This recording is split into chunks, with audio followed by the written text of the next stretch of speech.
प्रभु यीशु मसीह के मधुर और सामर्थ्य नाम में आपको प्रेमी सलाम। जय मसीह की। डेली बाइबल संदेश में आपका हार्दिक स्वागत है। आज 22 फरवरी है और परमेश्वर को धन्यवाद कि उसने हमें फिर से एक नया दिन दिया है, एक नया सवेरा दिया है, ताकि हम अपने जीवन व चाल चलन व आचरण के द्वारा उस परमेश्वर को महिमा दें जिसने हमें आज की जिंदगी दी है।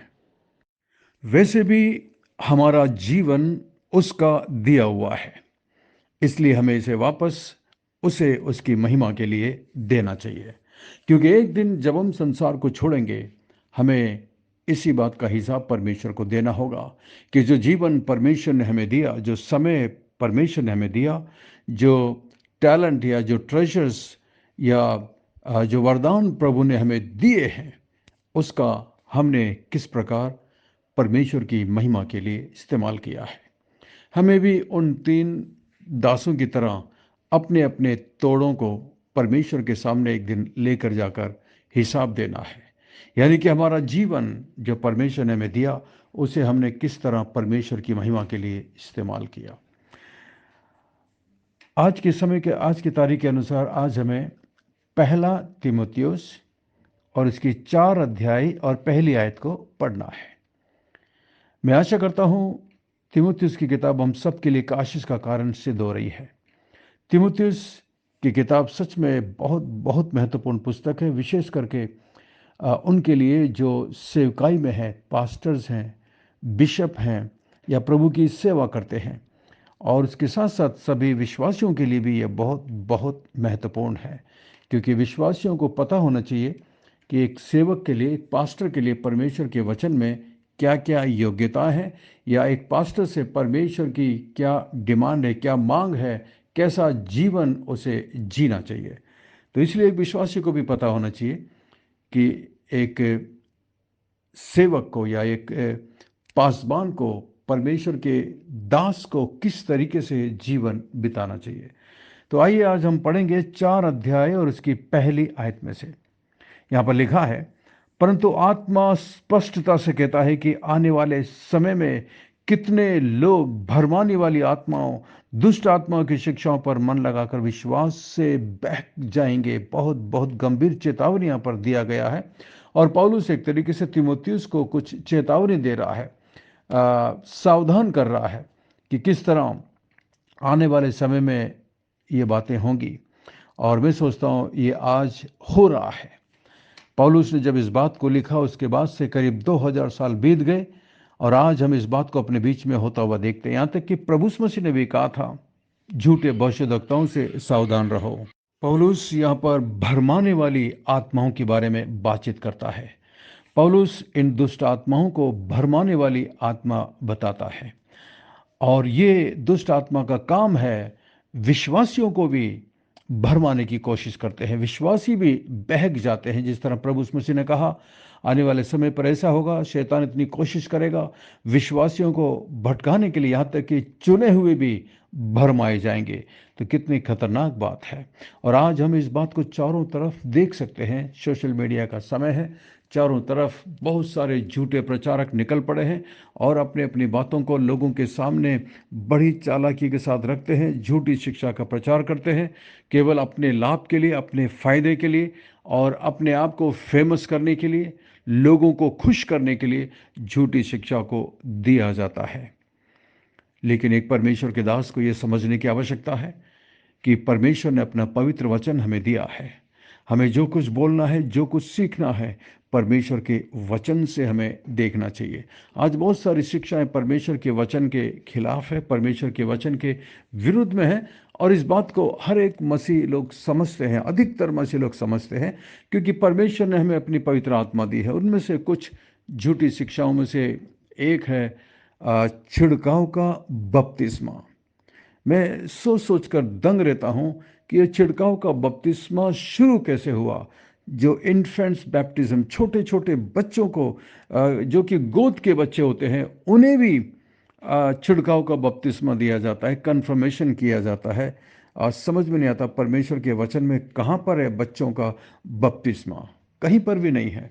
बपतिस्मा सिर्फ उसके लिए है जो अपने पापों से पश्चाताप कर सकते हैं, प्रभु के नज़दीकता में लौट कर आ सकते हैं। लेकिन एक छोटा बच्चा जो गोद में है वो क्या जानता है पाप से पश्चाताप करने का मतलब।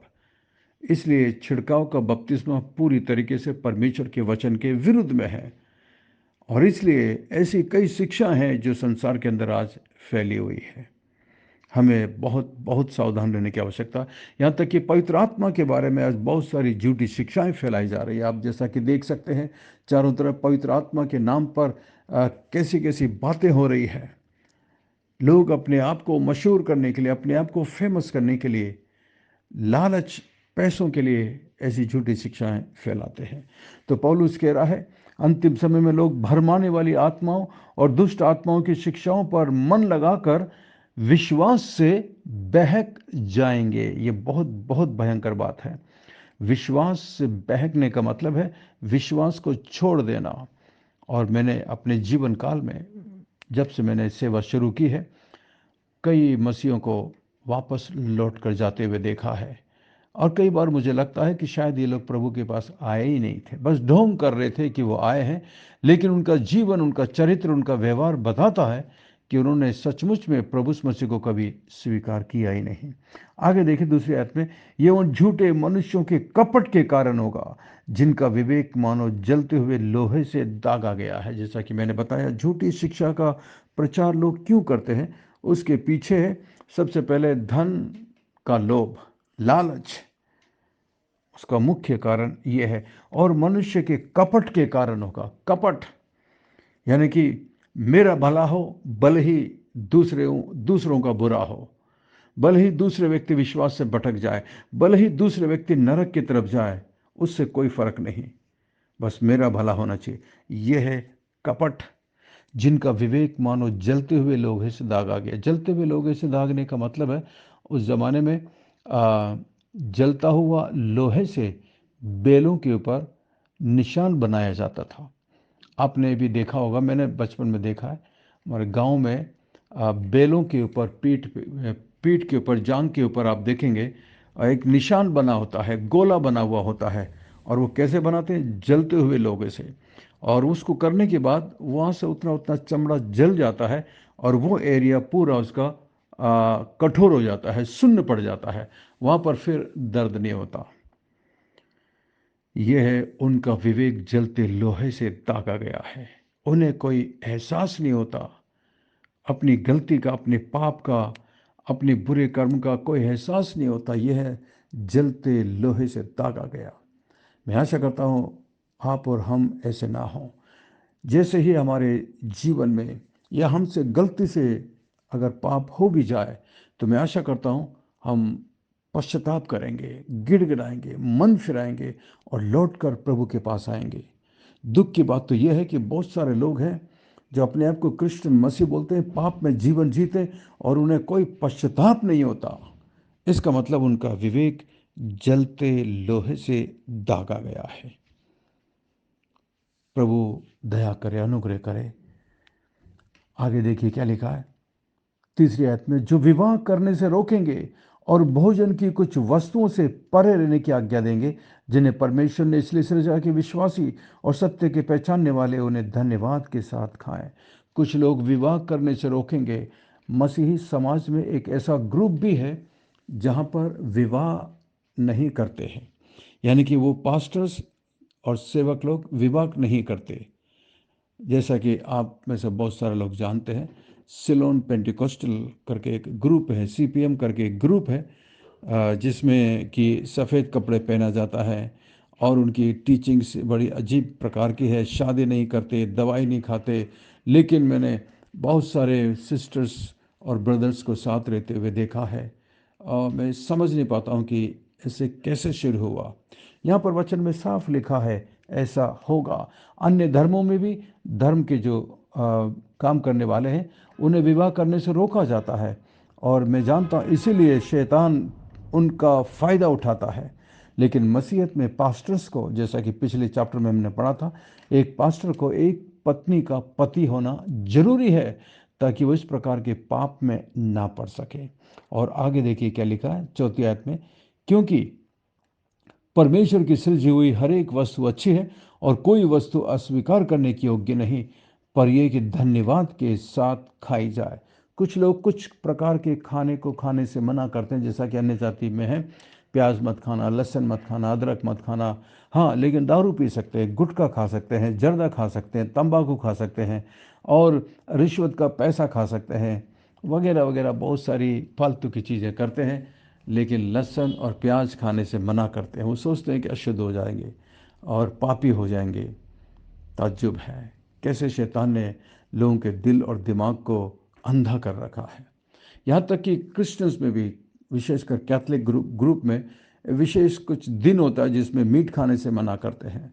और मैं समझ नहीं पाता हूँ ये शिक्षा कहाँ से आई। बाइबल की शिक्षा तो नहीं है। आगे देखिए क्या लिखा है 6 में, क्योंकि परमेश्वर के वचन और प्रार्थना के द्वारा शुद्ध हो जाती है।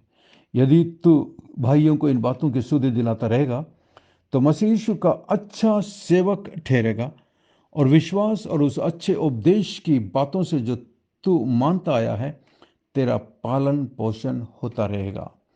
परमेश्वर की सेवा करने वाले परमेश्वर के दास और परमेश्वर के बिशप, सेवक, पास्टर्स, इवेंजलिस्ट, जो भी प्रभु की सेवा फुल टाइम करते हैं, परमेश्वर उनके पालन पोषण का इंतजाम करता है। जिस तरह यहाँ पर पौलुस तीमुथियुस से कह रहा है, परमेश्वर तेरा पालन पोषण करता रहेगा।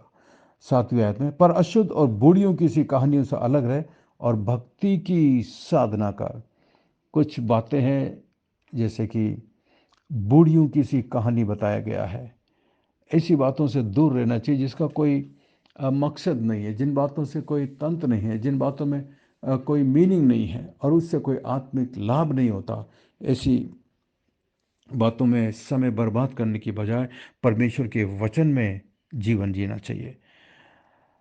8वीं आयत में, क्योंकि देह की साधना से कम लाभ होता है पर भक्ति सब बातों के लिए लाभदायक है, क्योंकि इस समय के और आने वाले जीवन की भी प्रतिज्ञा इसी के लिए है। देखा, भक्ति सब बातों के लिए लाभदायक है। शरीर की साधना, शरीर का एक्सरसाइज अच्छी बात है, जैसा कि लोग आज करते हैं। एक्सरसाइज करके आप अपने शरीर को स्वस्थ रख सकते हैं। लेकिन फिर भी आप देखिएगा कितने ऐसे लोग हैं जो अपने ज़माने में बहुत अच्छी बॉडी थी, बहुत अच्छा एक्सरसाइज था, लेकिन आज देखिए उनके हालात क्या है। बॉलीवुड के कई उन सितारों को देखिए जो अपने समय के बहुत बड़े सुपर हीरो करके माने जाते थे, लेकिन आज वो लड़खड़ाते हैं, ठीक से खड़े नहीं हो पाते। उन्हें खड़ा करने के लिए और उनको खड़ा रखने के लिए 2 जन साथ में खड़े होते हैं। और मैं ताज्जुब करता हूँ कि इनके पास क्या पैसे की कमी है? कोई पैसे की कमी नहीं, लेकिन पैसा सब कुछ नहीं होता। शरीर की साधना से कम लाभ होता है, लेकिन आत्मिक जीवन में परमेश्वर के साथ सही संबंध रखने में बहुत बहुत लाभ है। जैसा कि यहाँ पर लिखा, क्योंकि इस समय और आने वाले जीवन की भी प्रतिज्ञा इसी के लिए है। आत्मिक जीवन, भक्ति का जीवन हर बात में लाभदायक है। ये बात सच और प्रकाश से मानने के योग्य है, क्योंकि हम परिश्रम और यत्न इसी के लिए करते हैं कि हमारी आशा उस जीवित परमेश्वर पर है जो सब मनुष्यों का और निज करके विश्वासियों का उद्धार करता है। इन बातों की आज्ञा दे और सिखाता रहे। पौलुस तीमुथियुस को आज्ञा देता है, क्योंकि पौलुस एक सीनियर परमेश्वर का दास है, प्रेरित है, और तीमुथियुस प्रेरित नहीं है, वो केवल एक सेवक है। और पौलुस उसको समझाता है, उसे अधिकार देता है, उसे आज्ञा देता है कि तुझे इफिसुस में कलीसिया में रहकर ये सारे कामों को करना है। तो यहाँ से हम कलीसिया का संचालन के बारे में देखते हैं। कलीसिया कैसी होनी चाहिए, पासबान को कैसे होना चाहिए, चर्च के विश्वासियों को कैसा होना चाहिए, क्योंकि आज शैतान की सबसे बड़ा हमला कलीसिया के ऊपर है, चर्च के ऊपर है। क्योंकि शैतान जानता है एक दिन प्रभु मसीह वापस आ रहे हैं और वो अपनी कलीसिया को लेने के लिए आ रहे हैं, और इसलिए शैतान का टारगेट, शैतान का निशाना आज चर्च है। चर्चेस पर हमला हो रहे हैं, विश्वासियों को डराया धमकाया जाता है और उससे बढ़कर झूठी शिक्षाओं के द्वारा विश्वासियों को बहकाया जाता है। हम अपने आप को जांचें, सावधान रहें कि हम इस प्रकार के गलत शिक्षा में ना पड़ जाएं। आइए हम प्रार्थना करें। स्वर्ग में विराजमान जीवित और जिंदा परमेश्वर, अनुग्रहकारी दयालु पिता, धन्यवाद धन्यवाद। आपके प्रेम, आपके अनुग्रह के लिए धन्यवाद, आपके प्यार के लिए धन्यवाद, आज के अच्छे दिन के लिए धन्यवाद जो आज आपने हमें दिया। प्रभु जी, मदद करिए ताकि आज हम जो कुछ भी करते हैं, जहाँ भी जाते हैं, उन सब के द्वारा आपके पवित्र नाम को महिमा दे सकें। धन्यवाद आपके पवित्र वचन के लिए प्रभु। तेरे वचन के अनुसार जीवन बिताने में हमारी मदद कर, ताकि हम झूठी शिक्षा के शिकार ना हो जाएं और प्रभु विश्वास से बहक न जाए, जैसा कि बहुत सारे लोगों के साथ हुआ है। हमारी मदद कर इस ग्रुप में प्रभु, जितने भी लोग हैं मान परमेश्वर, हर एक पर आप अनुग्रह और दया करना मान परमेश्वर, ताकि इनमें से हर एक प्रभु जी आपकी शिक्षा में, आपके वचन में मजबूत हो सके। और जितना आपके वचन पे मजबूत होंगे, उतना ही प्रभु वो आपसे प्यार कर सके, आपके लिए जीवन जी सके और प्रभु आपको महिमा दे सके। मैं प्रार्थना करता विशेष कर उनके लिए जो इस ग्रुप में है प्रभु, जिनके नाम हमारे पास हैं, जो बीमारी के बिस्तर पर हैं, दुखी हैं, निराश और पीड़ित हैं प्रभु जी, उन पर अपने हाथों को बढ़ाकर छू लीजिए, उन्हें चंगाई दीजिए प्रभु जी। और मान परमेश्वर उन्हें स्वस्थ करना, उनके ईमान विश्वास को प्रभु और मजबूत करना। इस बीमारी के हालात में भी प्रभु जी वो तुझसे प्यार करें और तेरे लिए जीवन बिता सके। मान परमेश्वर धन्यवाद धन्यवाद धन्यवाद प्रभु। मैं प्रार्थना करता हूँ हमारे चर्च के दूसरे विश्वासियों के लिए प्रभु जी, जो उम्र वाले हैं प्रभु, उन पर आप अनुग्रह और दया करना। धन्यवाद धन्यवाद धन्यवाद प्रभु। हमारी विनती प्रार्थना को सुनकर जवाब देने के लिए धन्यवाद। सब कुछ यीशु मसीह के मीठे महापवित्र नाम से मांगते हैं, आमीन आमीन। आशा करते हैं आज के संदेश के द्वारा परमेश्वर ने आपके दिलों से बातचीत की है। यदि आप आशीषित हुए हैं तो हमें जरूर लिखकर बताइएगा, और इस संदेश को अपने दूसरे मसीह दोस्त और भाइयों बहनों को भेजिए, ताकि वो भी इसके द्वारा आशीषित हो सके। बहुत बहुत धन्यवाद। अंत में सवाल है, 4 अध्याय को पढ़कर बताइएगा, आज के संदेश को सुनकर बताइएगा, वो कुछ झूठी शिक्षाएं कौन सी है जिसे शैतान आज इस्तेमाल कर रहा है, जो परमेश्वर के वचन के अनुसार गलत है। ऐसी झूठी शिक्षाएं कौन कौन सी है, और आपकी नज़र में अगर और कोई झूठी शिक्षा है तो ज़रूर मेंशन करिएगा। परमेश्वर आपको आशीष दे। बहुत बहुत धन्यवाद। God bless you, we love you, have a great day. अपना ख्याल रखिएगा।